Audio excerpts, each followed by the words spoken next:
ప్రభునందు ప్రియులైన మీకందరికీ యేసుక్రీస్తు ప్రభువారి నామంలో శుభవందనాలు తెలియజేస్తూ ఉన్నాం. ఎడారిలో సెలయేర్లు అనే దిన ధ్యానము కొరకై స్వాగతం. ఏప్రిల్ 25. మగ్దలేనే మరియయు వేరొక మరియయు అక్కడనే సమాధికి ఎదురుగా కూర్చుండి ఉండిరి. మత్తయి సువార్త 27వ అధ్యాయం 61వ వచనం. విచారం అన్నది ఎంత అర్థం లేని విషయం. అది నేర్చుకోదు, తెలుసుకోదు, కనీసం ప్రయత్నించదు. ఈ మరియలిద్దరూ కుమిలిపోతూ ప్రభు సమాధి ద్వారం దగ్గర కూర్చుని ఉన్నప్పుడు ఇప్పటిదాకా పునరుత్థానోత్సవాలతో జయార్భాటంతో గడిచిన ఈ 2000 సంవత్సరాల గురించి వాళ్ళకేమైనా తెలుసా? మా ప్రభు వెళ్ళిపోయాడు అన్న ధ్యాసే కానీ దాని వెనుక ఉన్న పరమార్థం ఏమన్నా గ్రహించారా? వాళ్లకు దుఃఖ కారణమైన క్రీస్తు మరణం ద్వారానే మనందరి విమోచన కారణమైన జయశీలి క్రీస్తు లేచాడు. లెక్కలేనని హృదయాల అంగలార్పణలో నుండి పునరుత్థానం చిగురించింది.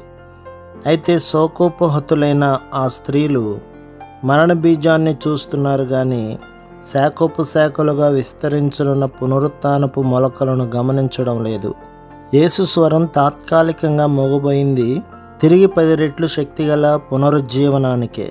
కానీ ఆ స్త్రీలకి ఇది ప్రస్తుతం అగమ్య గోచరం. విలపించారు, ఏడ్చారు, నీరసించి తిరిగి వెళ్ళారు. మళ్ళీ వాళ్ళ హృదయాలు కుదుటపడక తిరిగి సమాధి దగ్గరికి వచ్చారు. అయితే సమాధే. సమాధికి స్వరం లేదు, తేజస్సు లేదు.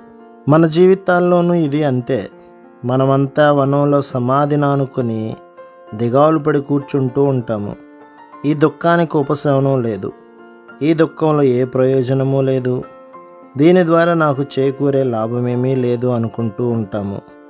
కానీ మన లోతైన దుఃఖం వెనుక, అతి భయంకరమైన ఆపద వెనుక క్రీస్తు నిద్రిస్తూ ఉంటాడు. తన సమాధిలో విజేతగా తిరిగి లేవడానికి. చావు పొంచి ఉంది అని మనం అనుకునే చోట మన రక్షకుడు వేచి ఉంటాడు. ఆశలు ఎండిపోయిన తావుల్లో ఫలభరితమైన ప్రారంభం ఎదురు చూస్తుంటుంది. పేరుకుపోయిన కారు చీకటిలో తిరిగి మరెన్నటికీ అస్తమించని చిరుకాంతి కిరణం తడుక్కుమంటుంది. ఈ అనుభవాలని మన గుండెల్లో నిండిన వేళ ఇక మన తోటలో ఇప్పుడున్న సమాధి ఆ తోట అందాన్ని పాడు చేయదు. అక్కడక్కడ విచారపు నీడలు ఉన్నప్పుడే మన సంతోషం ప్రస్ఫుటమవుతుంది. దేవుడు స్థాపించిన ఉల్లాసపు దీపస్తంభాల వల్ల మన విచారపు క్రీనీడలు కూడా అందంగానే కనిపిస్తాయి. ఆ నీడల్లో పూసిన పూలు ఇంపుగా కనిపించకపోవచ్చు. వాటిని కోసి మాల కట్టడానికి మనకు ఇష్టం లేకపోవచ్చు. కానీ అవి ఆత్మపుష్పాలు. ప్రేమ, ఆశ, విశ్వాసం, శాంతి, సంతోషాలు ప్రతి క్రైస్తవుడి అంతరంగంలోనూ ఉన్న విచారపు సమాధి చుట్టూ వికసించే పరిమళ సుమాలు ఇవి. శోకాల కాలిబాట క్రీస్తు విశ్రమించిన చోట. గులాబీలు పూయు ఈ తోట, ఇది ముళ్ళబాట. పరలోక దీవెనలు, గరిక పూలు వికసించాలంటే ఈ చోటే మేలు. ఈ బాటలో సిలువ మోసినవాడు రాకుమారుడవుతాడు ముందునాడు. ప్రభు మిమ్మును, మీ కుటుంబమును, మీ సంఘమును దీవించి ఆశీర్వదించునుగాక. ఆమేన్.